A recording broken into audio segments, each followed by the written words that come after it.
Cruzando as Conversas. Oferecimento Galeazzi Sul. Há 40 anos a evolução dos metais. Associação dos Oficiais da Brigada Militar. Defendendo quem protege você. O Badesul valoriza você. Valoriza o Rio Grande. Conte sempre com o Badesul. E Porto Color. Boa noite. Eu sou Guilherme Macalossi e começa aqui na RDC TV mais uma edição do Cruzando as Conversas, o seu programa de análises e debates. Nós vamos ao ar sempre a partir das 22h15, logo após o Dois Toques. O nosso programa pode ser assistido pelos canais 24 e 524 da Claro Net TV, pelas redes sociais. Nós estamos no Facebook, no Twitter, no Instagram e no YouTube. Não deixe de se inscrever nos nossos canais, de curtir, de compartilhar, de mandar a sua mensagem, a sua participação, é muito importante para nós. E acesse o nosso site rdctv.com.br. Lembrando que agora o Cruzando as Conversas também tem mais um formato para você nos ouvir quando e onde quiser, através do nosso podcast. É só procurar Cruzando as Conversas no Spotify, no Google Podcasts e nos demais agregadores. Cruzando as Conversas, então, agora em podcast, para você ouvir quando está indo para o trabalho, quando está em casa, quando você está fazendo algum exercício físico, sempre você pode ouvir o nosso programa se perdeu a edição ao vivo às 22 horas aqui na emissora. O Cruzando as Conversas é um oferecimento da Associação dos Oficiais da Brigada Militar e do Corpo de Bombeiros, defendendo quem protege você. De Galeazzi Sul, há 40 anos, a evolução dos metais. A Galeazzi Sul, há 40 anos. E também de Badesul Desenvolvimento. Badesul Desenvolvimento, o Badesul valoriza você e valoriza o Rio Grande. Conte sempre com o Badesul. Quem valoriza o Rio Grande está ao lado dos gaúchos em todos os momentos, principalmente nos mais difíceis. E o Badesul está sempre ajudando no desenvolvimento do nosso estado com investimento, inovação, muito trabalho. Com esse propósito, o Badesul contribui para o crescimento do Rio Grande do Sul e junto com você luta para superar todos os desafios. É pensando nisso e no desenvolvimento do Badesul que ele oferece oportunidades de financiamento para produtores rurais, municípios e empresas dos mais diversos tamanhos e setores. A gente valoriza você, valoriza o nosso estado. Badesul, Governo do Estado do Rio Grande do Sul, novas façanhas. E também Porto Color, soluções gráficas, a Porto Color atendendo através do WhatsApp. Tem os serviços da Porto Color na sua casa. A edição de hoje do nosso programa, nós vamos falar sobre as dificuldades que os empresários estão enfrentando para ter acesso a muitos dos programas que estão sendo oferecidos pelo governo. Uma coisa é a ideia, Afinal de contas, nós sabemos, o papel aceita tudo e é fácil estabelecer políticas através de anúncios. O complicado é a prática, quer dizer, quando algo é anunciado e o período que decorre do anúncio até a chegada do programa nas pessoas. No caso aqui, nos empresários, nos empreendedores, que são aqueles que investem os seus recursos, aqueles que arriscam e que, pelo trabalho, através da sua inventividade, produzem riqueza e geram empregos. Hoje, os programas, de alguma maneira, são a principal forma de os milhares de empreendedores brasileiros manterem os seus negócios abertos e possibilitarem que empregos sejam mantidos. Mas existem inúmeras dificuldades e nós vamos tentar explorar elas aqui ao longo dessa edição e também, obviamente, falar do impacto dessa gigantesca crise econômica sobre o setor produtivo, sobre a iniciativa privada. No último bloco do nosso programa, nós teremos a participação de João Carlos Silva, sempre com os comentários políticos direto de Brasília. E já anunciar para o nosso público que amanhã nós teremos uma entrevista especial aqui no Cruzando as Conversas com o ex-ministro da Justiça, o jurista Miguel Reale Júnior. Miguel Reale Júnior que está lançando 2 novos livros, um na área do direito penal, falando inclusive sobre a lei anticorrupção, e outro na área de contos, na literatura. Miguel Reale Júnior, que é um dos grandes pensadores do direito brasileiro, recentemente foi protagonista do processo de impeachment contra Dilma Rousseff, sendo um dos autores do pedido de afastamento, junto ao falecido jurista Hélio Bicudo e a advogada e hoje deputada estadual Janaína Pascoal. Vamos falar sobre as instituições brasileiras, o sistema judiciário, e eu convido todos vocês a acompanharem, porque o Miguel Reale Júnior sempre é uma pessoa que merece ser ouvida e certamente vai ter muito a nos falar sobre um momento que é especialmente preocupante para as nossas instituições. Na edição de hoje do nosso programa, portanto, o tema são os empreendedores e suas dificuldades e os programas que estão sendo desenvolvidos aí no sentido de auxiliá-los. Para falar sobre isso, eu convidei, e está aqui no estúdio comigo, o Nelson Fonseca Júnior, que é o vice-presidente da AGEPOA. Nelson, bem-vindo pela primeira vez ao Cruzando. Boa noite. Boa noite, tudo bem? Eu agradeço o teu convite e acho que a gente vai ter um papo bem legal aqui para bater. Muito bem. E à distância, participando por videoconferência, nós temos o Gabriel Torres, que é o vice-presidente do Instituto de Estudos Empresariais. Gabriel, bem-vindo. Boa noite. Boa noite, Macalossi. Boa noite, Nelson. Boa noite a todo mundo que está nos assistindo. Por fim, nós temos também a participação do Márcio Aguilar, que é o presidente do Sinfac Rio Grande do Sul. Márcio, boa noite, bem-vindo novamente ao Cruzando. Boa noite, obrigado mais uma vez pelo convite e vamos debater um tema muito importante hoje para a comunidade empresarial. Muito bem.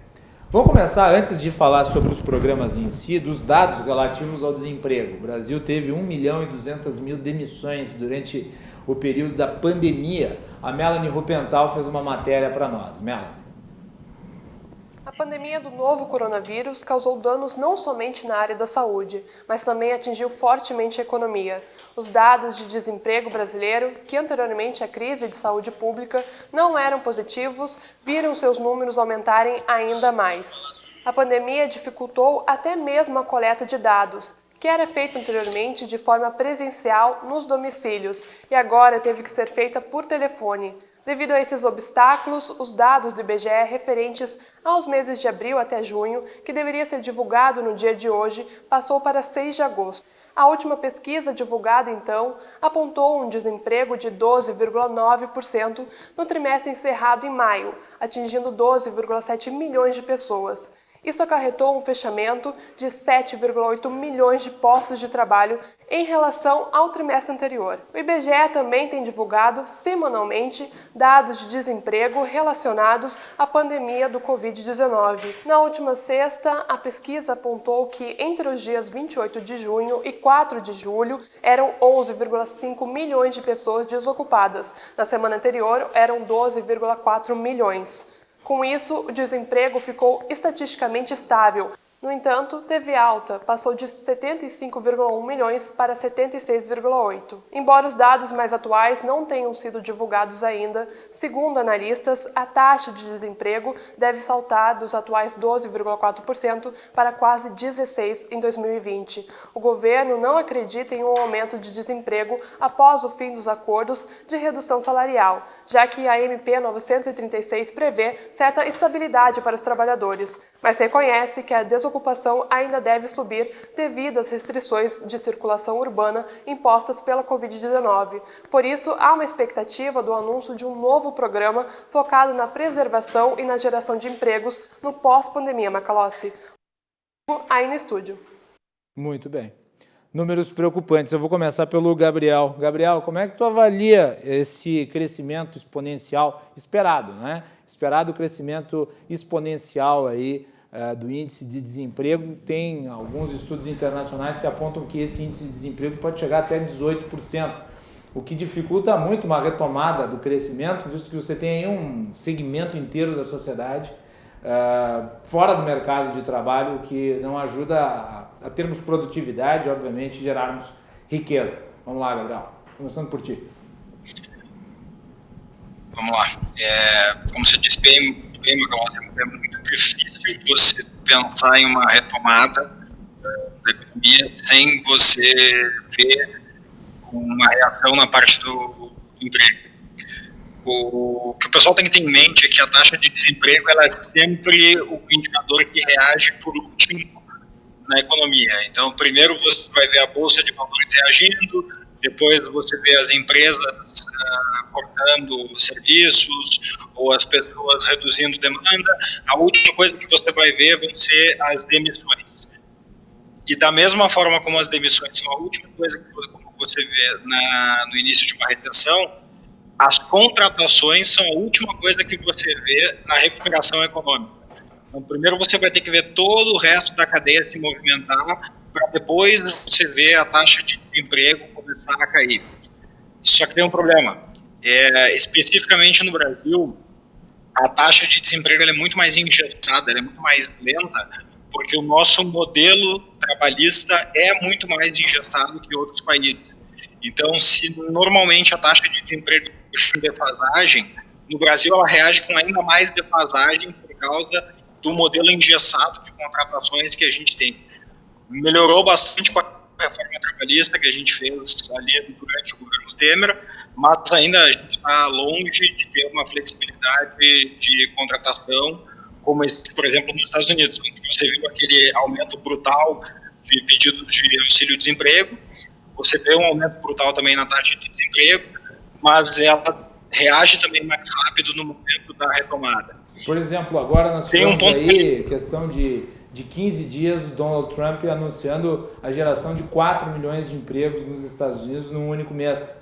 Quer dizer, uma retomada muito, muito dinâmica. Claro, isso é apenas a recuperação daquilo que havia sido perdido. Não estão se gerando empregos que seriam novos relativos ao período anterior à pandemia, mas você vê uma diminuição do número de desempregados gerados durante a pandemia e que foi alta nos Estados Unidos, mas ao mesmo tempo você vê essa retomada que é muito mais rápida do que nós veremos aqui. Estão falando que nós teremos uma recuperação em V, eu duvido muito, eu acho que nós vamos ter uma recuperação em formato bacia. E eu acho que isso aí é uma forma muito complexa de se pensar em termos de longo prazo, porque a visão que você tem, o horizonte, a previsibilidade é também de instabilidade, né, Gabriel? Muito importante. Se a gente olhar o dado de desemprego no Brasil e a gente abrir ele, a gente descobre que aproximadamente 83% da destruição de empregos que a gente está vendo ocorre no mercado informal. Então, são aqueles empregos mais sensíveis ao contato.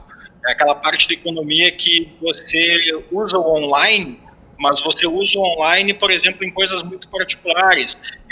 Venda por essas plataformas onde você consegue abrir uma conta e fazer pequeno comércio. Mas trabalhos informais, como, por exemplo, reparos, manicure, pedicure, todos esses trabalhos que envolvem contato, a pessoa ter contato com outras pessoas, ele acaba ficando muito inviável numa situação de pandemia onde as pessoas têm medo de entrar em contato umas com as outras, ou mesmo elas estão sendo impedidas de entrar em contato umas com as outras e não dá pelos excessos. Não dá para cortar o cabelo por home office, né, Gabriel? Ainda não chegamos nesse ponto. Muito bem. Vamos aqui girar a roda. Nelson, tua avaliação sobre esse cenário. Olha, Macalossi, é preocupante a gente ver um desemprego crescendo absurdamente. Esses números ainda eu acredito que eles não refletem o que está acontecendo realmente no país, porque existe muito ainda o empregado que não tem a formalidade e esse cara ainda não entra para esses números, né? E eu acredito que em 2021 a gente vai ter um cenário bastante preocupante aí no Brasil. O Brasil, aparentemente, né, segurou uma parte desses empregos aí que poderiam ser perdidos no ano de 2020 através de duas MPs, né? A MP do trabalho home office e a MP da redução de salários. Imagine se nós não tivéssemos essa MP, né, Nelson? Com certeza. Eu acho que essas medidas elas conseguem segurar, mas eu não sei até onde o governo mantém essas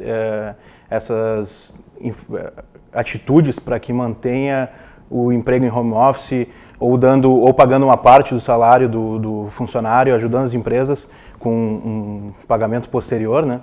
Mas eu não sei até onde vai isso. Então, por enquanto, ainda está salvando, mas eu vejo um pouquinho mais à frente e aí que a gente tem que se preocupar bastante mesmo. Márcio Aguilar, sua avaliação sobre esse índice alarmante de desemprego que, infelizmente, acaba atrapalhando aí qualquer perspectiva de retomada econômica. Bom, é sempre difícil você falar em previsibilidade do momento como esse. Eu estava vendo ontem um dado: o Brasil de janeiro a junho gerou, ou deixou de gerar, ou perdeu, vamos dizer assim, 1 milhão de empregos, que foi registrado há pouco na reportagem. E a gente fica preocupado quando começa a olhar quais foram os setores que mais desempregaram nesse período. E o ranking aponta para o setor de serviços, seguido do setor de comércio e depois do indústria. São mais de 500 mil pessoas do setor de serviço que perderam os pós-trabalhos. Fora isso, você tem que julgar com o encerramento da atividade econômica de mais de 500 mil empresas, dado Sebrae. Ou seja, a total ruptura da atividade com o encerramento do CNPJ, gerando não só o desemprego, mas gerando também a falta de formação de renda para essas famílias que dependiam do pequeno negócio, da onde o seu labor direto ou auxiliado provia seu sustento. Nós temos uma estimativa de chegar aí na faixa de 15 a 16 bilhões, o que é um número alarmante. Talvez nós não tenhamos um crescimento em V, concordo contigo, mas um dado que foi publicado ontem é que também estamos já prevendo um decrescimento do PIB na ordem de 5% para 2020, quando os prognósticos já apresentavam um PIB próximo de 10%. A grande dificuldade que a gente enxerga ainda é na ausência de uma rotina estável. O Brasil, pela sua grandeza continental, pela sua diferença climática e pelo processo de adoção de medidas de contenção da pandemia muito diversificadas, ora a cargo do prefeito, ora a cargo do governador, ora com, ora sem interferência do Poder Federal, a gente tem uma dissintonia aí em termos de medidas efetivas para que pudesse conciliar a vida de um lado, a manutenção da vida, a proteção da vida, com meios sanitários para evitar o contágio, com a atividade econômica, que também faz parte de uma ciência, e ela gera, sem sombra de dúvida, uma grande catástrofe se você negligenciar e passar do ponto em que é inviável você manter viva a economia local, regional, nacional. Não dá para esquecer, terminando essa primeira parte, que o município, Estado e União sobrevivem da receita oferida com os tributos. A atividade econômica, estando ativa, estando na sua rotina normal, ela sustenta o Estado, sustenta a União e o município. Então, é um problema que não adianta você contingenciar numa ponta, tá? Porque a gente sabe que determinados setores são menos refém da perda dos salários que outra, mas todos, e quando digo todos, todos perderão em maior ou menor escala. É evidente que tem oportunidade, é evidente que nichos de mercado estão nascendo, mas, na realidade, a previsão que a gente tem que começar a fazer agora é em cima de um processo de retomada. Nós chegamos, e é um número estranho, a gente está sempre chegando no pico, ou o pico está sempre na próxima semana, mas o que é fato agora é que já a atividade econômica não se fala mais exatamente em pico, né, Márcio? Agora se fala num platô, quer dizer, um platô, assim, de morte. Esse é o platô, mas o mundo inteiro, a gente... É uma necessidade de conviver, e eu não sou aqui da área médica, me desculpem quem é dessa área, mas é uma necessidade de conciliar. Eu sou da área empresarial, a gente está fazendo uma campanha muito forte para a retomada da atividade econômica. Então, eu acho que a adoção de protocolos, com cuidados e com o poder público fazendo sua parte, que é dando suporte na linha sanitária, talvez a gente consiga amenizar esse dado terrível que você trouxe aí na reportagem, de uma perspectiva de aumento elevado do desemprego. O único dado positivo que eu acho que a gente pode trazer, fora outros aí, é que nós já estamos pensando num decrescimento de PIB bem menor do que aquele anunciado há pouco tempo. Eu acredito, Márcio, só para mais um toque aqui nessa tua intervenção inicial, eu acho que vai depender muito também do desempenho da economia, principalmente no último trimestre, onde é esperado, por exemplo, uma certeza maior em relação à chegada de uma vacina, que obviamente vai ajudar a criar um clima de otimismo, né, para os agentes econômicos que precisam disso para poder trabalhar na parte da logística de investimento que fazem. Tu concordas comigo neste aspecto? Tu acha que o último trimestre é o fiel da balança? Concordo que a vacina é uma perspectiva, tudo aqui é uma perspectiva. O Brasil e determinados estados aqui fizeram aquisições e ela é a luz, não mais no fim, mas na média do túnel. Agora, eu não posso jogar toda uma expectativa de crescimento em cima desse único fator. Nós temos aqui no estado, por exemplo, o agronegócio não sentiu o problema da crise. Nós estamos produzindo bem, tivemos problemas climáticos, estamos com uma excelente produção de grãos aí, com valores altos. O setor da parte da pecuária em crescimento, a indústria que atende os setores essenciais em crescimento. Mas se você olhar o outro lado, que é quem está sofrendo, é o comércio de rua, é o ramo hoteleiro, é o ramo de restaurantes. Então, o ramo de serviço é o que historicamente paga a conta, que eu digo, repercute mais de 50% do PIB aqui no estado, é o que está mais sofrendo com essa situação.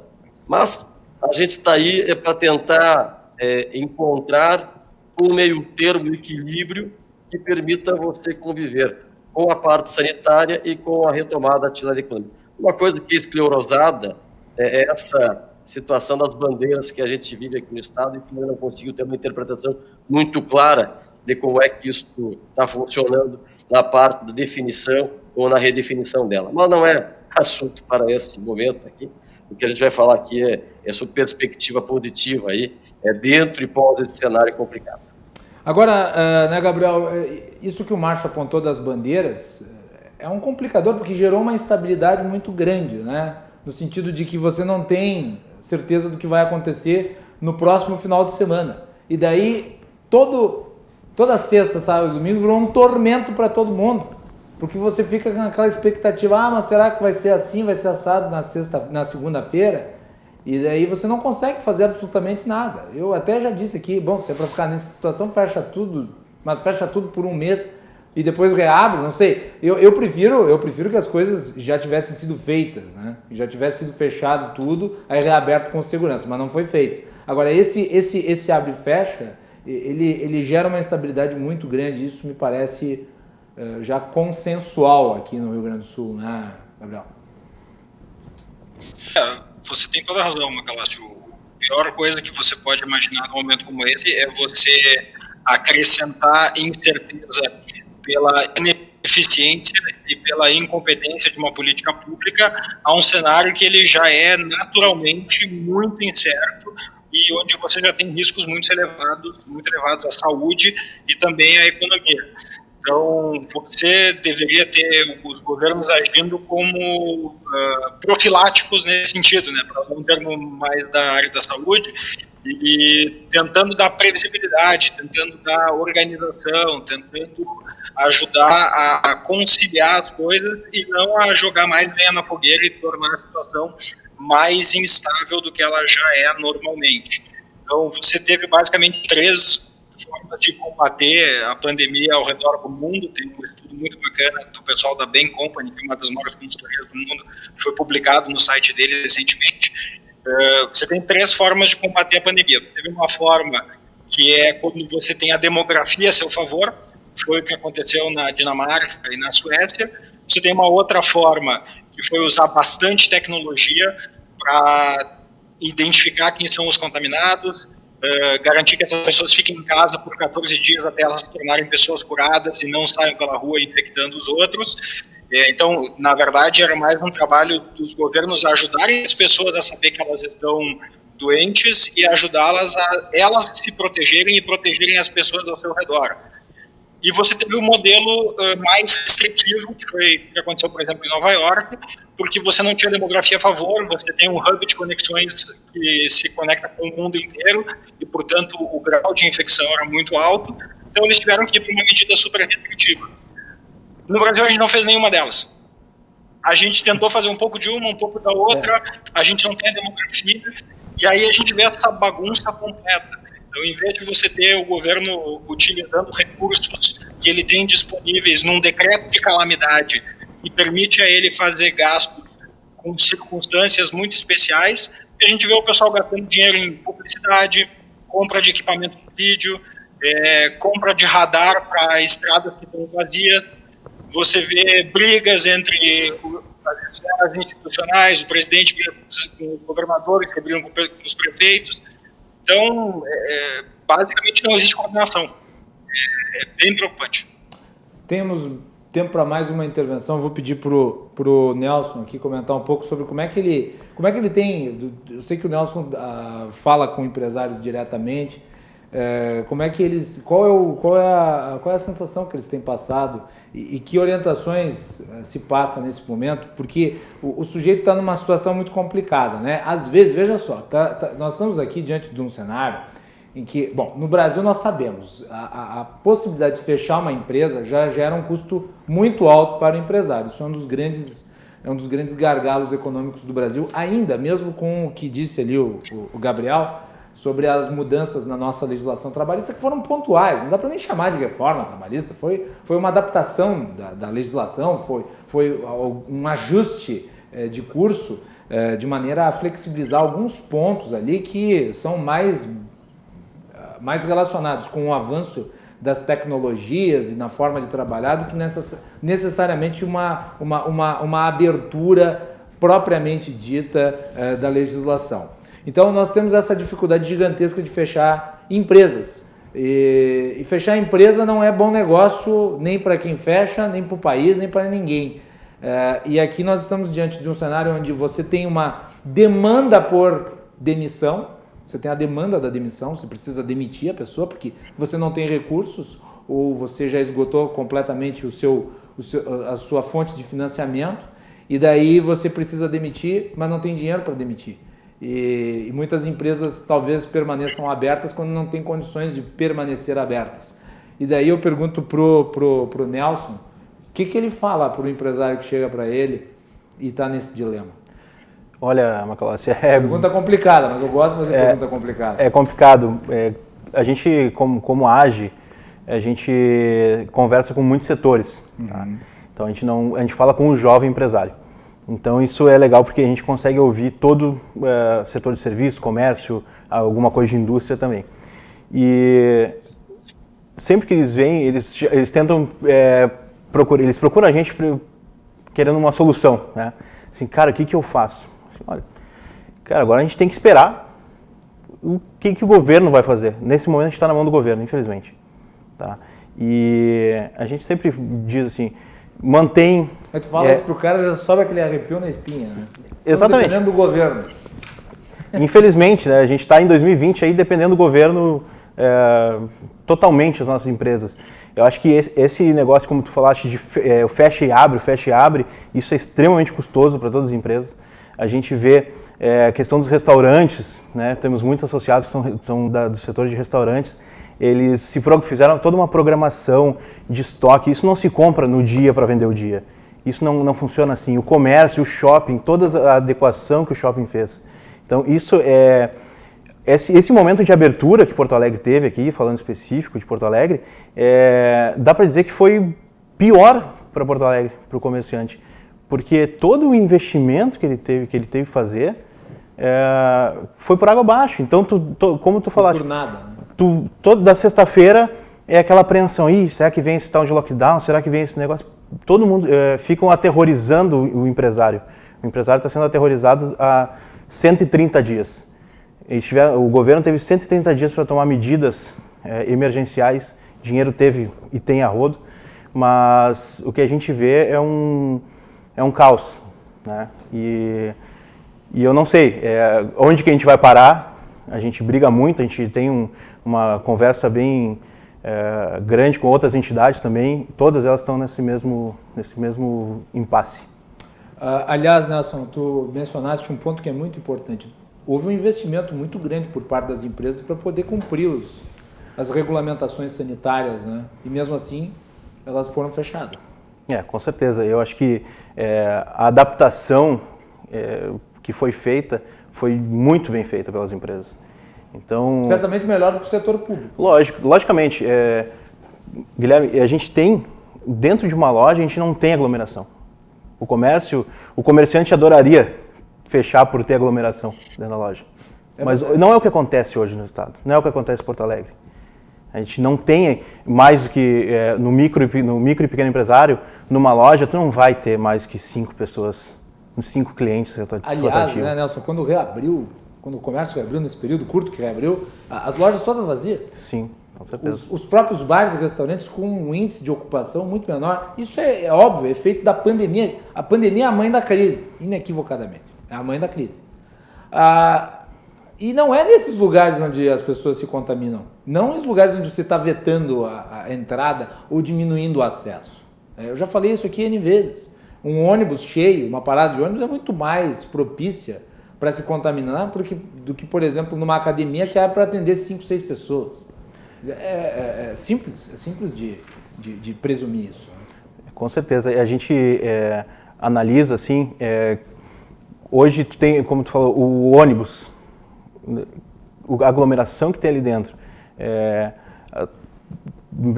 Tentaram botar as pessoas para ficarem todas elas sentadas, que não tivesse pessoas em pé, passageiros em pé nos ônibus. Isso não está acontecendo.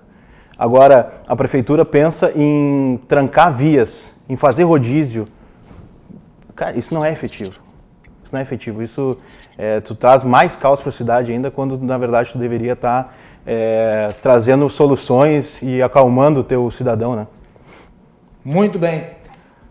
11 horas e 1 minuto, vamos fazer intervalo. Na volta nós vamos falar sobre o Pronamp, que é um programa importante, mas muitos estão questionando por que o Pronamp não vai para frente. E eu sei que o Márcio, por exemplo, tem muito a falar sobre isso. Eu acho que é importante. É uma das principais ferramentas criadas pelo governo para manter empregos, porque é o financiamento da folha de pagamentos das empresas. Entretanto, os empresários estão obtendo dificuldades gigantescas de acessar esses recursos. E hoje nós tivemos notícias relativas a isso. Então vamos atualizar a situação e trazer aí a análise do Márcio Aguilar, que é o presidente do Sinfac-RS, do Gabriel Torres, que é vice-presidente do Instituto de Estudos Empresariais, e do Nelson Fonseca Júnior, que é vice-presidente da AGEPOA. Nós voltamos na sequência com mais aqui na RDC TV. Cruzando está de volta aqui na RDC TV. Hoje o nosso programa discute o impacto da crise, da pandemia no setor econômico, no setor privado. A RDC TV, aliás, está com uma campanha institucional que eu reputo da maior importância, que é a campanha Tua Bandeira Também é Nossa, né? Da RDC TV, em apoio aos setores que estão sendo prejudicados com os decretos, né, aqui de Porto Alegre, do Rio Grande do Sul, o bloqueio das atividades e, obviamente, a crise resultante da doença que, infelizmente, se espalha numa velocidade alarmante. Nós, com isso, pretendemos acabar ou ajudar a acabar com a falsa dicotomia entre vida e economia que não existe. E nós estamos abrindo nosso espaço para ouvir os empreendedores, as pessoas que trabalham no dia a dia. Nós não descuidamos da saúde, né? Nós falamos sobre os avanços científicos, falamos sobre os protocolos de segurança, falamos sobre as ações públicas de combate à doença em si, mas nós não podemos deixar de ouvir o setor privado, gerador de riqueza, gerador de desenvolvimento, e é isso que nós estamos fazendo. Inclusive, a edição de hoje também é para discutir isso, então está aí a nossa campanha Tua Bandeira Também é Nossa. O Cruzando as Conversas é um oferecimento da Associação dos Oficiais da Brigada Militar e do Corpo de Bombeiros, defendendo quem protege você. De Galeazzi Sul, há 40 anos, a evolução dos metais. Porto Color Soluções Gráficas, a Porto Color atendendo através do WhatsApp tem os serviços da Porto Color na sua casa. E Badesul Desenvolvimento. Badesul valoriza você, valoriza o Rio Grande. Conte sempre com o Badesul. No programa de hoje nós temos conosco aqui o Nelson Fonseca Júnior, vice-presidente da AGEPOA, aqui nos estúdios da RDC TV. E também o Márcio Aguilar, presidente do Sinfac do Rio Grande do Sul. E também Gabriel Torres, que é o vice-presidente do Instituto de Estudos Empresariais. E vamos falar, na volta, de um dos mais importantes programas criados pelo governo, que é o programa aí de apoio aos empreendedores, que busca financiar, né, as folhas de pagamento. Infelizmente, nós estamos vendo, como eu disse no bloco anterior, uma dificuldade muito grande de se obter esse crédito, de os empreendedores conseguirem os recursos para financiar as folhas de pagamento e, com isso, manterem as suas atividades e também os empregos dentro das suas empresas. Eu gostaria que o Márcio comentasse um pouco sobre isso, porque hoje nós tivemos aí a liberação, pelo menos, de uma parte desses recursos e existe a possibilidade de ampliação do programa. A pergunta é, Márcio, para que tu possas, né, fazer a tua análise sobre o problema, do que adianta ampliar um programa que praticamente ainda não saiu do papel? Não seria mais fácil efetivá-lo de uma vez? Vamos lá. Vamos dividir, então, em 3 programas esse, tá? Vamos lá. Primeiro foi o programa para pagamento da folha de pagamento, dos famosos 40 bilhões, que ficou represado do sistema financeiro, ele não chegou na ponta, e não chegou na ponta porque a União dividiu, o governo, quando estabeleceu o programa, dividiu o risco, passando o risco, parte do risco, para o sistema financeiro. O sistema financeiro do Brasil hoje não tem problema de liquidez, ele está muito líquido, está muito capitalizado. Várias medidas governamentais aí permitiram que os bancos ficassem com as parcas fortes de recursos. O que está acontecendo, Márcio, é a desculpe mitigação. só interromper, mas o percentual de risco que foi repassado ao sistema financeiro foi a menor parte, né? Se não me engano, 20%. Pois é, vamos trabalhar em 3 programas. Tá, o perfeito. folha de Vou deixar pagamento, você. Desculpa, não então. equivoco, 80% era risco do sistema financeiro. Quando o sistema financeiro avaliou o risco, ele avaliou o crédito. Evidentemente que numa seara onde você não consegue fazer uma previsão, e nós estávamos, vamos fazer uma referência, estávamos recém no início do processo pandêmico, onde os efeitos ainda não eram ponderáveis, ainda não eram passíveis de avaliação, o sistema financeiro não se motivou a fazer esse empréstimo porque existe o problema da análise de crédito. O segundo programa, que é o PRONAMP, que é o Programa Nacional de Apoio à Micro e Pequena Empresa, de autoria do senador Jorginho Melo e relatado pela Cátia Abreu, ele já veio de um formato diferente. O Ministério da Economia precisava ver efetividade desse programa e partiu para a efetividade através da construção de uma garantia. E, de fato, gerou uma garantia. O dinheiro inicialmente proposto pelo governo federal, 18 bilhões, a ser garantido pelo FGO, que é o Fundo Garantidor de Operação, gestoriado pelo Banco do Brasil, ele tem a possibilidade de garantir 100% do volume emprestado pelo banco, limitado a 85% da carteira geral. É rápido e é fácil de entender. Exemplo, o banco tem 10 clientes, ele fornece 1 milhão para cada cliente, hipoteticamente, e para cada cliente que o banco escolher, o governo poderá dar 100% da garantia. Dos 10 milhões que ele emprestou, o governo garantirá 85%, 8 milhões e meio. E o banco vai definir para quem ele vai pagar 100% da garantia ou não. Então, esse programa, ele retirou do banco o problema, a questão do receio do retorno do crédito. Esse programa ele teve o início muito forte com a Caixa Federal, depois com o Banco do Brasil, que demorou para entrar, seguido do Banco Itaú, e tem mais 7, 8 bancos que gerenciaram a divulgação e a capilarização desse recurso no Brasil. Veja, um programa de 18 bilhões para atender mais de 10 milhões de CNPJs, permitindo, ainda com a chancela da União Federal, que os bancos avaliassem o limite de concessão a partir da própria lei que definia 30% do volume bruto de faturamento de 2019. Então, o que houve? Houve por parte do governo a alocação de garantia e houve por parte da Receita Federal uma flexibilidade de trazer a informação correta para o agente financeiro, no sentido de que esse recurso tem garantia e você pode emprestar para o Márcio e a sua empresa 30% do que ele faturou no ano passado. Esse faturamento foi faturamento bruto, informado ao governo, de uma forma ágil. Agora, evidentemente, se a empresa não recebeu mais, a empresa mandou essa declaração para o empresário. Uma semana após a divulgação e a regulamentação do PRONAMP, as empresas, as micro e pequenas empresas, passaram a receber esta declaração de faturamento da Receita Federal. O que se observou? E acho importante registrar. Muitas empresas deixaram de receber porque a contabilidade não estava em dia. Isso motivou que as empresas corressem, os contadores corressem para apresentar a sua declaração do passado. Segundo, muitas empresas retificaram a declaração, ampliando seu faturamento para poder ter acesso um pouco maior.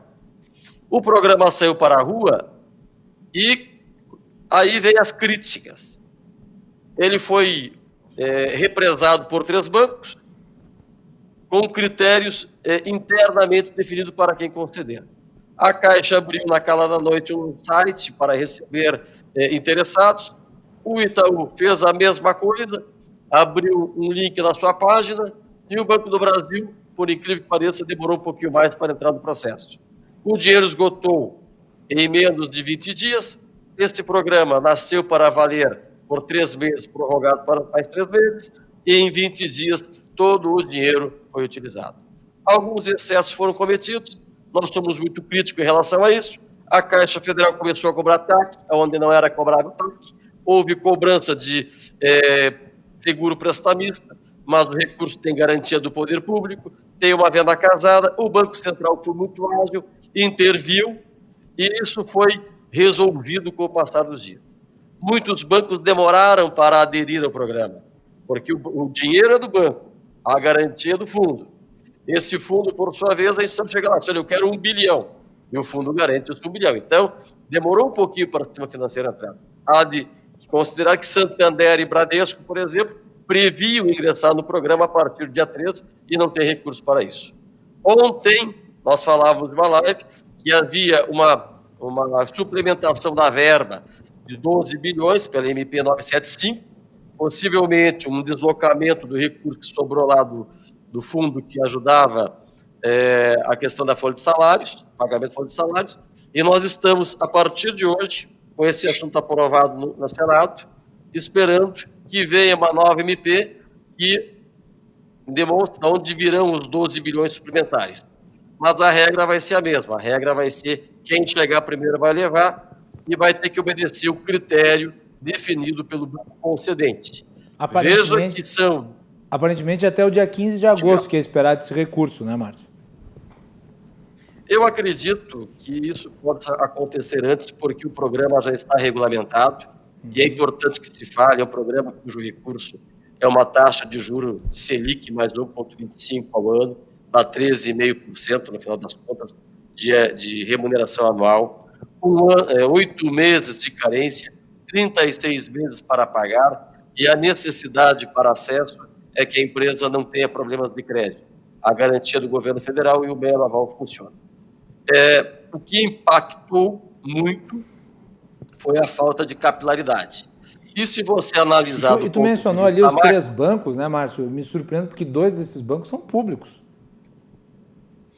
2 são públicos e o Banco do Brasil, que é o gestor do crédito, demorou muito para ingressar no projeto. Mas, em contrapartida, Banco do Brasil, Caixa Econômica Federal e Itaú emprestaram o equivalente a mais de 65% do volume de crédito. Aqui no Rio Grande do Sul, por exemplo, houve a concessão de mais de 1 bilhão e 700 milhões de reais para aqueles que chegaram na reta final. Esse programa, volto lá para o princípio, eu sou crítico dele e digo por quê. Você tem 10 milhões de CNPJs no Brasil, constituído 98% de micro e média empresa. Desse percentual, você tem 35% que estão desbancarizadas ou que têm problemas de crédito. Então, você tem 3 milhões e meio de empresas que não terão acesso a recurso. Tirando as 3 milhões e meio de empresas, ainda o recurso chegou a pouco mais de 200 mil empresas. Ou seja, é pequeno, é muito pequeno. O volume de crédito para o micro e pequeno empresário no passado foi de 100 bilhões ao longo de 12 meses. Foram emprestados 100 bilhões de reais pelo sistema oficial. Esse ano, nós estamos chegando aqui com vários projetos, evidentemente, por ocasião da pandemia, mas há que se falar que houve uma atenção especial do governo para essa camada empresarial. Nós já estamos próximos aí a 70 bilhões de recursos destinados ao pequeno empreendedor e temos mais todo o segundo semestre. Nós temos que falar que hoje, também, na MP 975, saiu aí a regulamentação de um outro programa, que é o Programa Emergencial de Acesso ao Crédito, agora financiado pelo FGI, que é o Fundo Garantidor de Investimento, que também vai garantir até 80% de um crédito que será disponibilizado pelo BNDES através do seu banco, através do banco parceiro. Esse recurso atenderá as empresas que faturam de 360 mil anos até 300 milhões de reais e poderá ser pego de 5 mil a 10 milhões. Ou seja, coloca agora no pacote as empresas de pequeno porte, aliás, de médio porte, que haviam ficado fora do sistema, do programa inicial. Veja que agora nós temos recurso não mais com taxa anual, mas com uma taxa máxima mensal de 1,14, 1,20, tem que pegar a legislação aqui, com uma carência de 12 meses, prazo de 60 meses para pagar. O FGI garante 80% e o sistema financeiro poderá exigir garantias adicionais. Quem vai gerenciar esse recurso é o Banco Nacional de Desenvolvimento Social, o BNDES, através das parcerias que tem com os bancos privados. Haverá um encargo previsto, que é o ECG, que é o encargo de custo de garantia, que ainda poderá ser repassado ou não, mas nós teremos mais 20 bilhões disponível ao mercado. O que tem que acontecer no meu ponto de vista? O empresário não pode ficar esperando seu banco de relacionamento. Ele tem que começar a bater agora em cima dos 3 ou 4 bancos que estão gerenciando por eficientes recursos, que é o Banco do Brasil, Caixa Federal, aqui o Banrisul está fazendo isso também, o Itaú está fazendo isso, e se credenciar na fila. O dinheiro vai ser pouco. Não tem recurso para atender a todos. Ao todo, nós deveremos atender aí 4% de micro e pequenas empresas ao volume geral, com esses 12 bilhões, e com esses 20 milhões atenderemos aí um percentual das empresas de médio porte. A crítica é muito grande, mas o governo acertou quando estabeleceu que para que esse crédito fosse linear, ele teria que garantir na outra ponta. E essa garantia, Macalossi, é uma garantia para quem tem hoje possibilidade, essa garantia do FGO, do Fundo Garantidor, ela garante dar uma segurança para o banco. Porque a gente sabe que não é o percentual de inadimplemento das obrigações contraídas não é tão alto assim. Não? Por quê? Porque já foi feito na prévia, já se deixou de fora o devedor contumaz, já se deixou de fora agora quem tem endividamento bancário. Então, está se dando dinheiro para uma faixa de micro e médio empreendedor que tem uma reputação de crédito mais ou menos cancelada pelo sistema financeiro. Outra crítica que eu faço, eu acho que esse crédito deveria ser mais linear. Ele deveria pegar quem de fato está precisando. Quem de fato está precisando está fora. Tá? Mas os bancos aqui do Estado, por exemplo, o Banrisul exige período mínimo de compra, assim como outros bancos de varejo, você tem que ter 3 meses de conta, você tem que ter algum relacionamento prévio, ou seja, os bancos utilizaram esse crédito para atender a sua camada de correntistas. Não é errado, mas retira da competitividade uma série de empresas que estão com extrema dificuldade e está se destinando crédito a quem tem uma relação creditória de reciprocidade mais adequada. Então, várias críticas são feitas. O programa em si, ele é muito interessante, mas não existe um controle que possa dizer, olha, você, empresário, vai receber esse crédito da ponta. A gente teria, assim, elementos interessantes para fazer uma validação. O Badesul abriu 20 milhões, está aí com 3 ou 4 milhões tomado. Nós acompanhamos, ele abriu em 24 horas, fechou, agora está fazendo análise de concessão. Ou seja, quando os empresários se deram conta que o programa iria rodar, eles correram.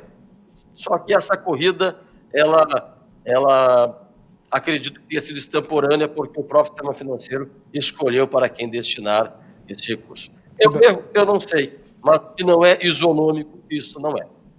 Gabriel, sua avaliação desse programa e desses apontamentos feitos aí também pelo Márcio, as críticas, o que ele poderia melhorar, e daí eu pergunto em relação a essas nuances de critérios, não seria papel do governo talvez trabalhar isso melhor nessa nova fase, de maneira a evitar esses problemas que o Márcio tão bem explicitou aqui para nós?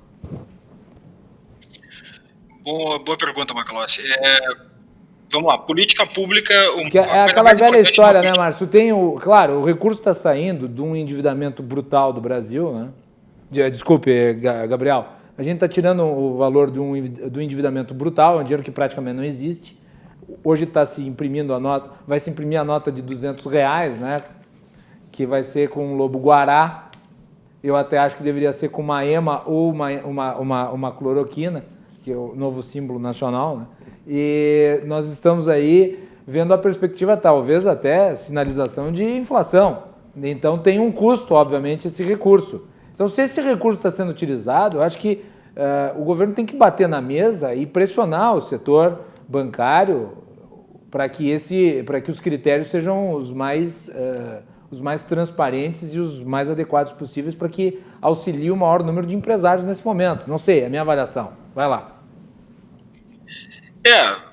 Idealmente, assim, se a gente for pensar o que a gente gostaria, isso aí parece uma ideia interessante. O problema é que as coisas não funcionam desse jeito. É verdade. A política pública, ela funciona de acordo com os incentivos que você cria para ela, as regras do jogo que você coloca ao implantar a política pública. Então, você pode despejar o dinheiro, o volume de recursos que você quiser ali dentro. Se as regras não são boas, a política pública não vai funcionar do jeito que você gostaria, e você precisa medir a política pública para você saber se você está atingindo o objetivo que você deseja. Então, o que uma política pública como essa consegue fazer? Ela não ataca o cerne do problema, ela não ataca a causa da recessão e a causa da incerteza, que é a ausência de contato, o fato de que as empresas não podem abrir, o fato de que as pessoas não conseguem trabalhar. Então, como que você pode, de alguma forma, mitigar isso aí?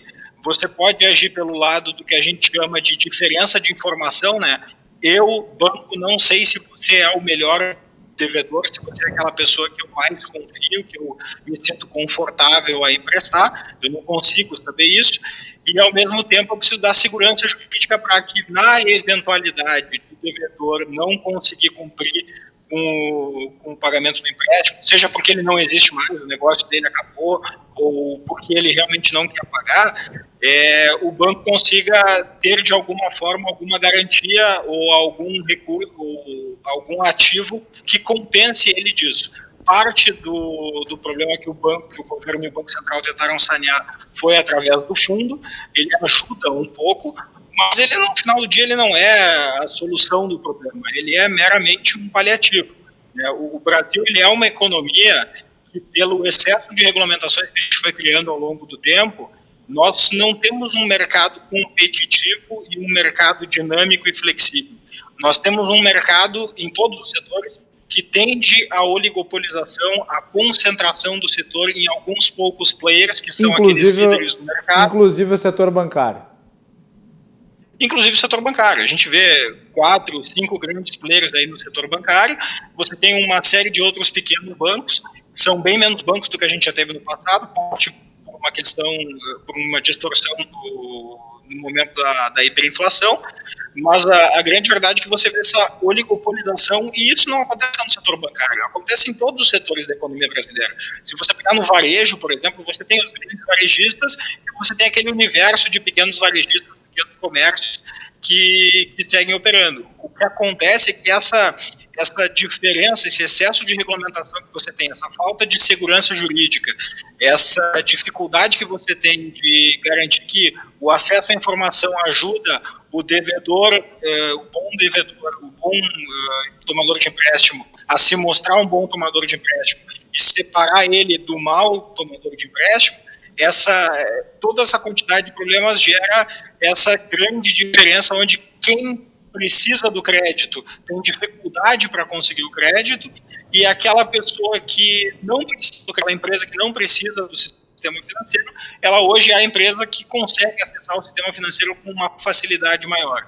E aí você cria esse sistema de escassez que o Márcio comentou, onde quem é mais organizado, quem é um pouquinho mais conectado, o cara consegue acessar o sistema antes dos outros. Nelson, tua avaliação sobre o programa, e tu tem conhecimento de pessoas aí que já tiveram acesso a esse crédito? Olha, muita gente me procurou quando foi lançado, quando veio a mídia, né? Então, antes mesmo da aprovação de congresso, coisa que teve que passar por uma aprovação, fui procurado para explicar um pouco sobre isso, e aí fui atrás da informação, né? O que eu vejo do Pronamp é que, pela primeira vez, eu tenho 30 anos, eu vi o micro e pequeno empresário ele tendo a possibilidade de ter acesso a um crédito que as grandes empresas têm. A gente está falando de 13,5% ao ano, quando uma história super recente a gente estava falando de quase 13,5% ao mês. Então, a ideia do Pronamp, a concepção dele, eu acho louvável. Mas, exatamente como o Márcio falou, o Márcio trouxe um panorama geral e muito bem explicado. Como foi entregue, em 20 dias, mais ou menos, 99,5% do crédito já foi tomado. Eu não conheço uma pessoa que tomou esse crédito. Não conheço nenhum. E tu fala com muita gente, né? Falo com bastante gente, a gente fala com associados, eu falo com clientes, e eles todos me procuraram e querendo saber como tomar esse empréstimo, como tomar esse crédito. E algumas informações que eu obtive, porque isso também não ficou muito claro como seria feito, né? Algumas empresas foram notificadas via sistema da Receita, acho que o Márcio pode também esclarecer isso melhor, mas foram notificadas via sistema de Receita Federal que poderiam acessar aquele crédito. Então, foi uma coisa um pouco mais seletiva do que a gente imaginava, né? Márcio, como é que foi esse processo? Teve isso? O que eu posso... tem várias peculiaridades isso interessantes, tá? Primeiro, o número que chegou para o Rio Grande do Sul... Acho que nós tivemos uma perda na conexão do Márcio. Nós não estamos ouvindo ele direito. Está nos ouvindo, Márcio? Nós começamos a ouvir o Márcio e daí, de repente, o som dele... Agora, está ouvindo? Agora sim. Começa de novo, Márcio. Tá. Não, eu estava falando o seguinte, olha. Tem algumas peculiaridades que devem ser avaliadas dentro desse programa. Primeiro, o Rio Grande do Sul recebeu 1,7 bilhões de todo o volume operado. É o quarto estado do Brasil em benefício direto de alocação do recurso. Aqui no Rio Grande do Sul, nós oscilamos com bandeiras vermelhas e amarelas. E oscilamos com instituições abertas e fechadas. Então, muita gente... E o critério foi o seguinte, você fazia pelo sistema Caixa Federal, você fazia lá pelo site, mas chegava na mão de um gerente e a formalização era presencial. Então, você teve dificuldade de fazer esse empréstimo porque as instituições estavam fechadas. É o primeiro parênteses. Segundo parênteses, muitas empresas deixaram de receber a declaração da Receita, que é a declaração de faturamento, e lá na declaração de faturamento vinha um hash code, que é uma coisa interessante, que é uma novidade no Brasil. Esse hash code era esse documento que o empresário recebia, era levado ao banco, que, por sua vez, batia lá no Banco do Brasil e informava lá, de fato, que aquele era o volume que ele poderia obter. Tá? E tem um detalhe, ele poderia contrair esse faturamento bruto em mais de uma instituição. Então, o banco, ele falava no Itaú, o banco disse, olha, dos 300 mil que tem direito, eu te dou 100. Ele poderia pegar 100 da Caixa e 100 do Banco do Brasil. Então, isso funcionou muito bem. Só que muita gente deixou de receber porque os contadores, e não é uma crítica ao contador, daqui a pouco é uma crítica ao próprio empresário que deixou de apresentar a documentação hábil, não prestou informações de faturamento para 2019. Aquele empreendedor... É que ninguém imaginava que ia ter o que tinha, né, Márcio? Também tem isso. Né? Exatamente. Mas assim, vamos lá. Aquele empreendedor lá, microempreendedor e porte, que apresentou a declaração na época correta, recebeu rapidamente a declaração de faturamento da sua empresa pelo sistema lá de informação tributária. E os contadores demoraram um pouquinho para avisar as empresas acerca desse documento que havia recebido. O programa, como foi gerido, né, ele demonstrou uma receita racional, efetiva, e a receita arrecadou, gente. Nós temos casos em que houve uma retificação da declaração de imposto de renda no passado para ajustar uma receita que havia sido suprimida para operar um valor maior em cima do Pronamp. Inclusive teve isso, trazido por nós pela secretária do CPEC, que é a secretaria dentro do Ministério da Economia. Então, ele, de fato, atingiu assim, tudo que o governo propôs em termos de programa lá, garantia de um lado, propôs informação da receita do outro, propôs lá a questão do alongamento ou a prorrogação para o pagamento, tudo aconteceu. A dificuldade está, e aí eu concordo com quem me antecedeu, muita gente deixou de receber esse recurso, ou porque chegou atrasado, ou porque não recebeu a declaração da receita, e aí a relação é outra, né? Não é o problema da receita, ou porque efetivamente o sistema financeiro criou regras às quais ele não se aplicava. Então, dentro do cenário geral, esses programas atingiram o seu êxito. Ele era para valer por 6 meses. Tá? Ele acabou em 20 e tem mais 12 bilhões. Uma conversa com o senador Jorge Mello, ele está tentando transformar esse programa em permanente. E aí a discussão no governo hoje é de onde viria esse recurso. Porque atualmente não tem nenhum recurso público aqui na ponta. Todos os recursos que são emprestados são recursos do banco, ou da Caixa, que seria uma empresa pública, ou do Banco do Brasil, que é uma economia mista, mas das instituições financeiras que aderiram. O recurso público só virá lá na frente quando houver eventual inadimplemento.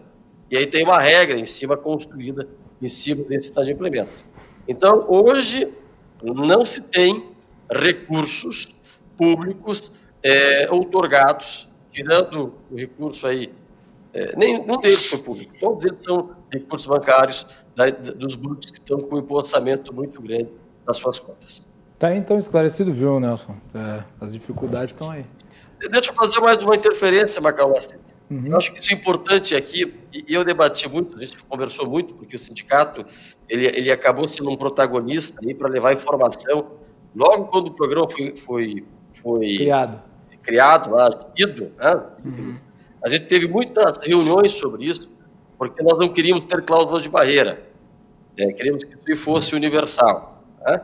E existe um site hoje, dentro do governo, que se chama portaldoempreendedor.gov.br, e nesse portal você tem todos os programas de crédito disponível a micro e pequena empresa, e agora para empresa de médio porte, e ali você pode se cadastrar, e dentro desse próprio site ele pode identificar quais são os bancos que estão operando, e dali enviar a tua documentação para as instituições financeiras.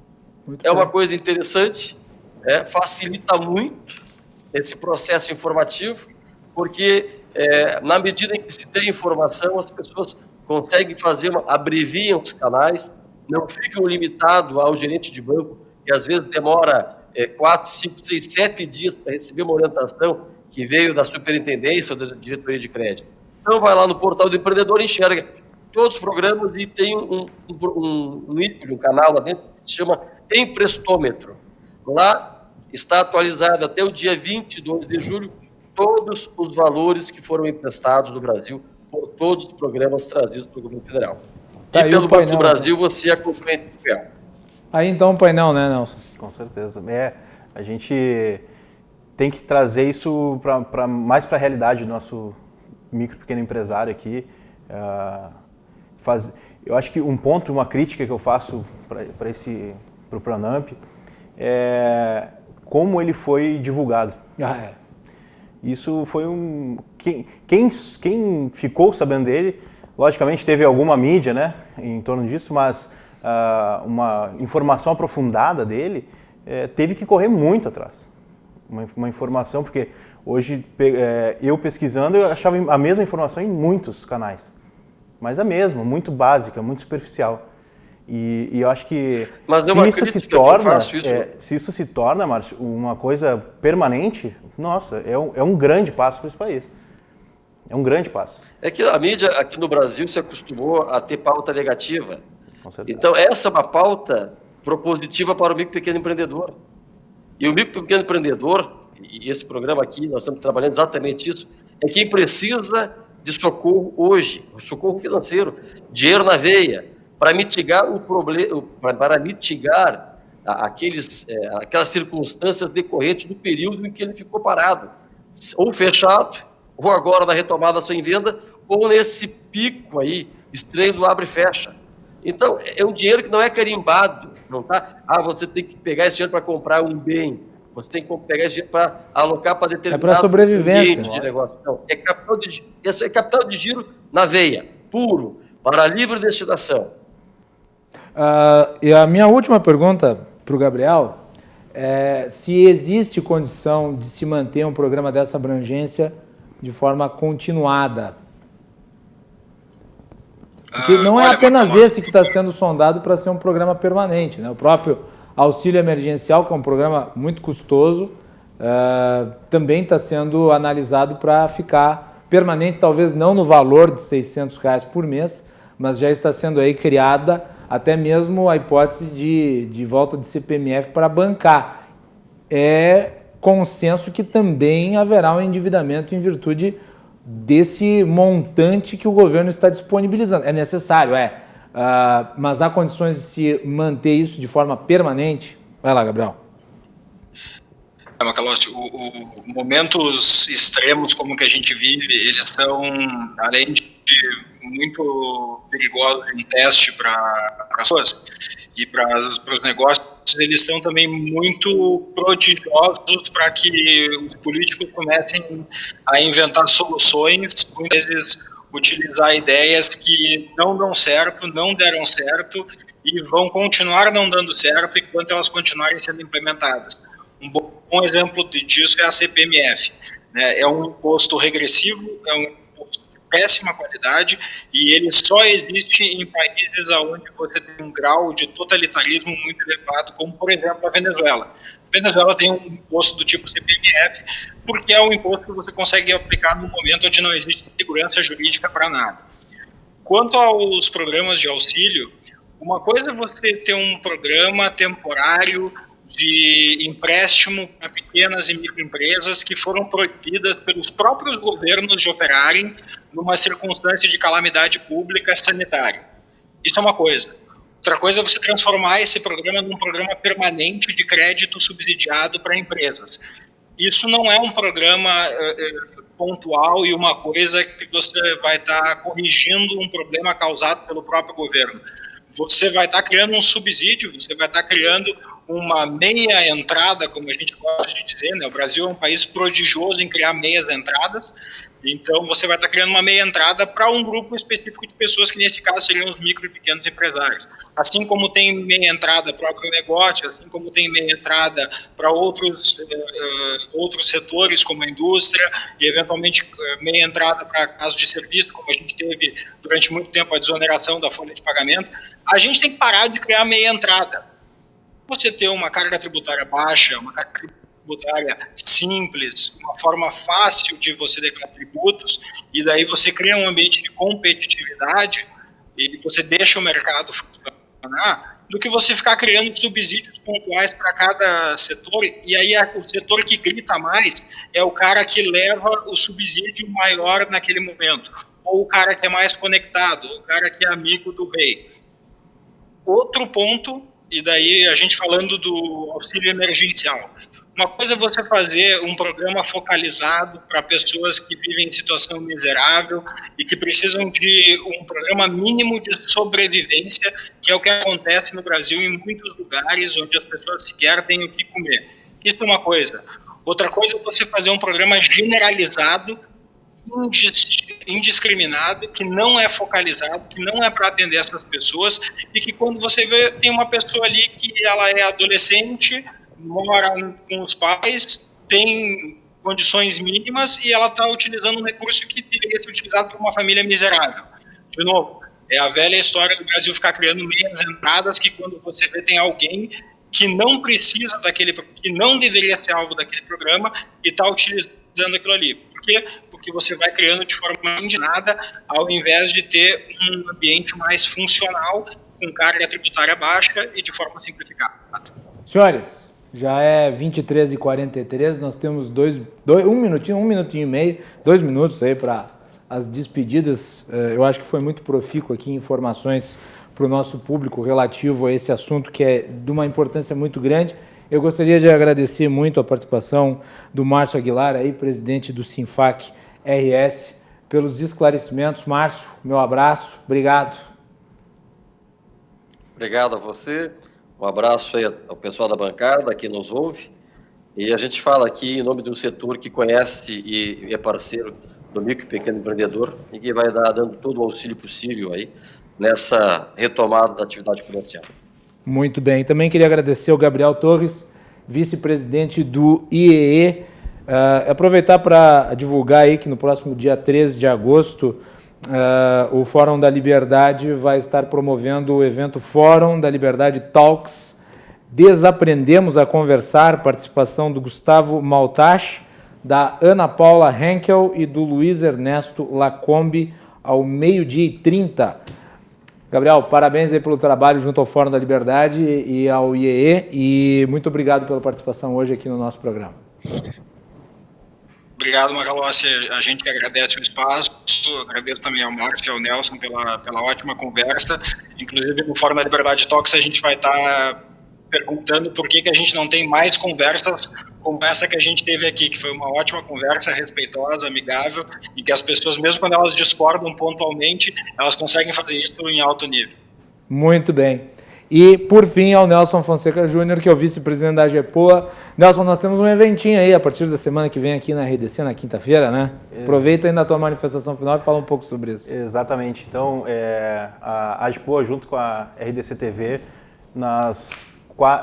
durante as quintas-feiras do mês de agosto, vai ter um programa aqui na RDC entre 10 e meio-dia. Então, o primeiro programa a gente vai abordar é um evento físico da AGE, quando a gente pode ter eventos físicos, né? Chama Café Político. Nesse primeiro evento vamos ter o Macalossi aí como mediador, agregando bastante, como sempre, e junto com o Vitor Sorrentino, uma pessoa bastante ativa politicamente aqui, e com o nosso vereador Ricardo Gomes, também sempre falando aí de liberdade econômica, e vamos trazer a pauta aqui, o que está acontecendo e o que a gente pode fazer, o que está ao nosso alcance para melhorar essa cidade. Muito bem.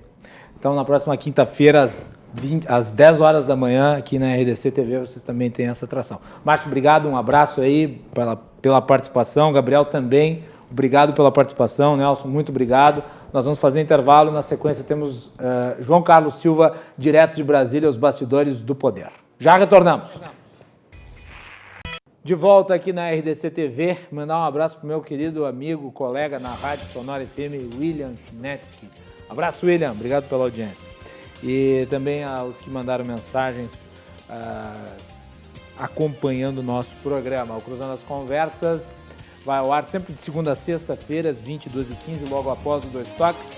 E amanhã nós temos a entrevista especial com o ex-ministro da Justiça, o nosso grande Miguel Reale Júnior, que vai falar aqui no nosso programa sobre a crise no Brasil, crise jurídica, a crise institucional. Nós contamos com a sua audiência amanhã às 22h15, então essa entrevista especial Miguel Arraes Júnior. Miguel Reale, eu confundi os Miguéis. Miguel Arraes é outro, né, político. Miguel Reale Júnior, grande jurista, autor de diversos livros. O nosso programa é um oferecimento da Associação dos Oficiais da Brigada Militar, defendendo quem protege você. Galeazzi Sul, há 40 anos, a evolução dos metais. Porto Color, soluções gráficas a Porto Color, atendendo através do WhatsApp. E também Badesul Desenvolvimento, Badesul valoriza você, Badesul valoriza o Rio Grande, conte sempre com o Badesul. No último bloco, nós temos a participação de João Carlos Silva, direto de Brasília. João, boa noite, bem-vindo. Boa noite, Macalós, tudo bem? Tudo tranquilo, e por aí, tudo certo? Tranquilo, calmo. João, hoje o Augusto Aras, que é o Procurador-Geral da República, ele fez uma manifestação para lá de polêmica sobre a Operação Lava Jato. Eu pedi para a Melanie separar o vídeo para nós comentarmos na sequência. Melanie, bota no ar.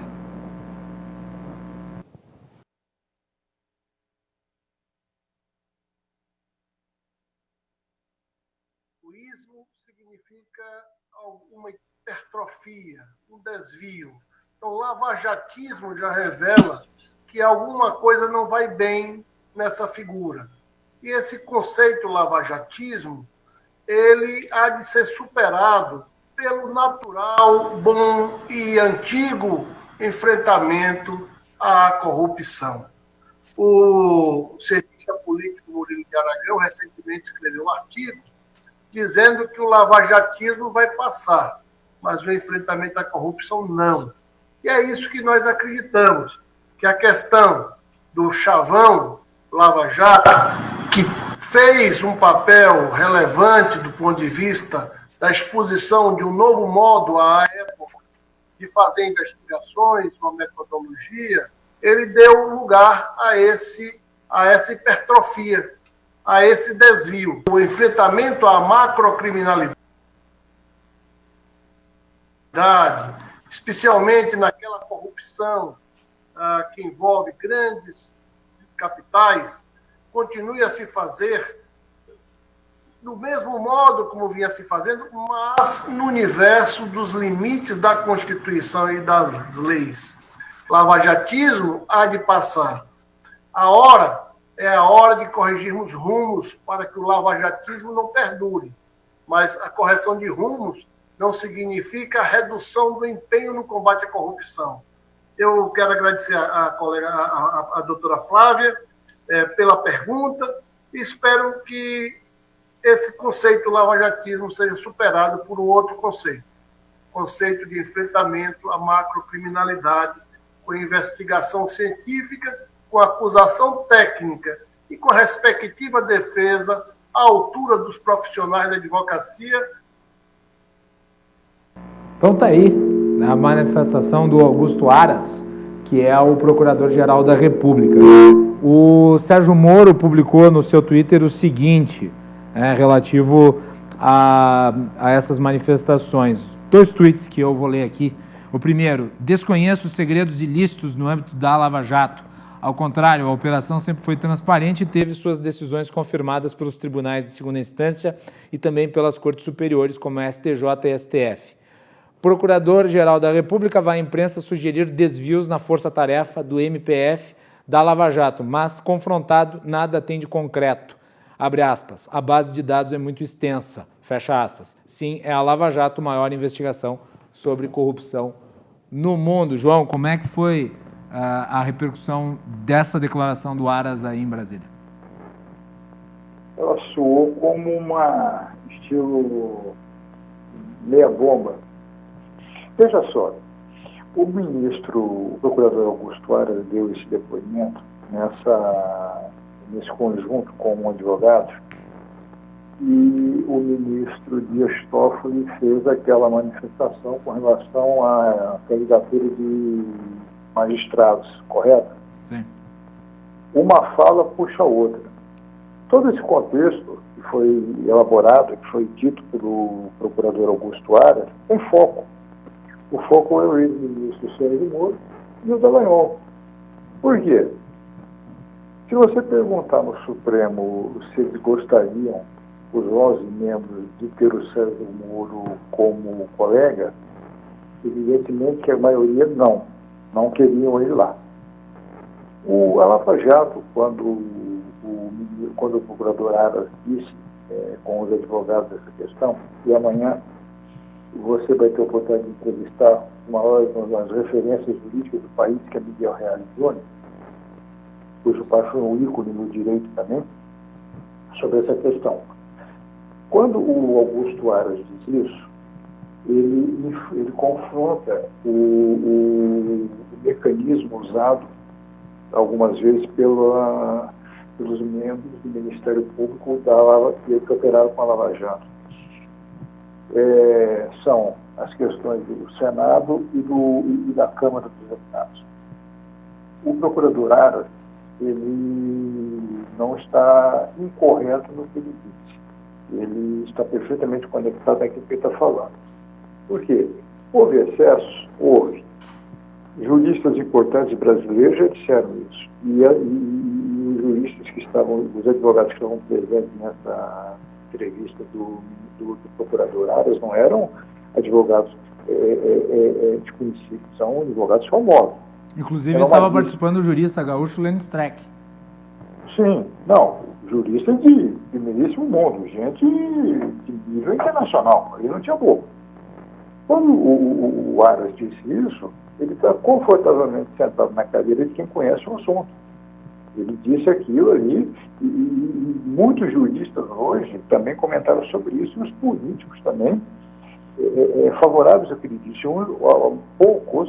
Poucos combateram a fala do Aras, outros não, pelo contrário. E o Dias Toffoli fez a mesma coisa quando ele sugere que os magistrados fiquem um ano fora do cargo para poder se candidatar num cargo eletivo.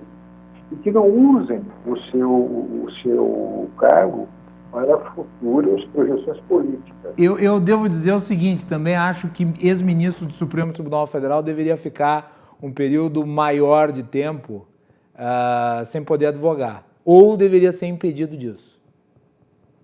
Eu acho que se nós vamos por esse caminho, nós temos que estabelecer limite para todo mundo. O que se viu aí foi o seguinte, foi o endereçamento da fala do Toffoli no Sérgio Moro. Porque o Sérgio Moro, o tempo todo que ficou como ministro, há de se dizer que o ministro Sérgio Moro tem uma representação fortíssima no país, isso não tem dúvida nenhuma. Mas a maneira como ele deixou o governo foi uma maneira extremamente desastrosa. Quando ele vai a público na mídia dizer as questões do governo, o que ele achava, a opinião dele, quer dizer, ele se tornou uma pessoa que nenhum governo gostaria de ter perto. Por quê? Porque ele é figurativo, não confiável para as questões governamentais. Quando o Toffoli dá essa manifestação, em consonância até o que o Aras disse, você vê que a batata do Dallagnol, como eu venho dizendo, vem esquentando, vem assando já há muito tempo. Eles vão ter que rever muitas questões em algumas ações feitas pela própria Lava Jato. Quando você atinge o legislativo da maneira como a Lava Jato atuou, levantou muitas questões errôneas, muitas coisas escabrosas, mas alguns têm algumas coisas que não estão batendo com o que queriam. Isso influenciou o Aras a dizer isso, porque ele não está como Procurador-Geral da República para brincar. Ele não chegou aí à toa. Ele é um sujeito extremamente preparado. Ele sabe o que fala. Eu não disse aquilo. E tu sabe qual que é o maior sintoma de que o Aras não está completamente errado na sua fala? É o fato de que a Operação Lava Jato respondeu. Quer dizer, a Operação Lava Jato virou um corpo autônomo? Quer dizer, a Operação Lava Jato agora ela é um poder, ela é algo que independe do Executivo, Legislativo, Judiciário e da própria Procuradoria-Geral da República, que é o comando do Ministério Público Federal, ao qual a Operação Lava Jato está subordinada. Quer dizer, isso denota o rumo errado. E o rumo errado não significa que tudo o que foi feito é ruim, não. Existem muitas coisas boas e com isso está se querendo preservar o que de bom foi feito muita coisa boa. Ninguém está questionando que a Operação Lava Jato foi importante. Mas inequivocadamente tem uma série aí de distorções e ela ganhou uma visibilidade oriunda do esforço, do trabalho que foi desenvolvido ao longo desse tempo, mas que agora se transforma numa espécie de militância extra-trabalho investigativo e assume a característica política. E parece que os integrantes dessa operação querem que ela seja eterna. E operação nenhuma pode ser eterna. Operações começam e terminam. Sim. O fato dessa operação ter 500 fases já é muito estranho. Exatamente. E outra, os grandes juristas brasileiros, em seus artigos pontuais na mídia nacional, você lendo, você percebe muito que eles dizem aonde a Lava Jato acertou e aonde a Lava Jato pecou. Ela pecou mais do que acertou. Por que ela pecou mais do que acertou? Porque ela fez coisas que não deveriam ser feitas, achando todos eles que tinham poder de comando do país. Não é por aí. O judiciário, ele comanda o cumprimento de leis. Só que você não pode exacerbar determinadas ações que vão de encontro àquilo que eles pregam e depois não conseguem provar. O jurista Miguel Reale vai dizer isso amanhã. Espero que diga, porque ele conhece muito esse assunto. Então, vai ser questionado sobre isso, com certeza. Sim, e o papel da Lava Jato, é o que você falou muito bem, ela não pode ser um papel eterno. Porque você, a partir do momento, a verdade foi o seguinte, o Ministério Público ganhou uma projeção violentíssima. Todos achavam que a projeção era muito grande e agora a carreira é nossa. Não é por aí. Tanto é que o ministro Sérgio Moro saiu do governo e tem dificuldade de colocar o seu discurso perante a população, disse que ele deseja ser candidato a presidente da República. Ele já entrou no governo de Jair Bolsonaro pensando nisso. Ele não pensava em ser ministro do Supremo Tribunal Federal, porque ele sabia muito bem que no Supremo ele não era ministro. Os togados não queriam lá. Ele queria ser candidato a presidente da República. Como ele preparou um discurso dentro do próprio governo, usando o cargo de ministro da Justiça para ser candidato a presidente, ele saiu atirando contra o próprio governo. Quer dizer, foi um papel errôneo. Foi um erro. Cometeu um erro estratégico gravíssimo. Então, agora ele precisa reconsertar tudo aquilo que ele fez lá atrás, até porque ele tem na cola dele um sujeito chamado Lula. E o Lula sempre disse que ele ainda provaria que o Ministério Público, a Lava Jato, cometeu erros absurdos. O Lula está vivo aí, para dizer tudo isso. Não estamos aqui querendo dizer que o Lula é santo, não é isso. Mas as condições com que ele disse lá atrás é que estão perdurando agora, porque tem a ação do Toffoli, do Aras, quer dizer. Então, o que ele falava lá atrás está batendo agora, em 2020, com as coisas que estão acontecendo. Porque, veja só, o Dallagnol, com todos esses processos que estão nos quartos dele, não é à toa. Muito bem. João, voltas amanhã aqui no último bloco.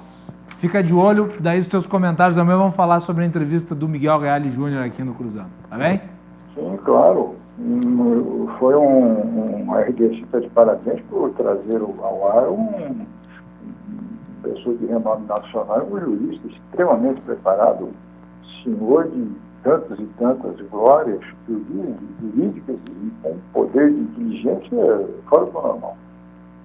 Amanhã, às 22h15, então, Miguel Gale Júnior e depois João Carlos Silva participa comentando a entrevista. Obrigado, João, e até amanhã. Boa noite. Até amanhã, um grande abraço a todos. E nós vamos ficando por aqui, encerrando o programa, lamentando porque hoje nós atingimos a terrível marca de 90 mil mortos. 90.188, para ser mais preciso. Todas as vidas importam. Pena que nós estamos perdendo tantas. Boa noite.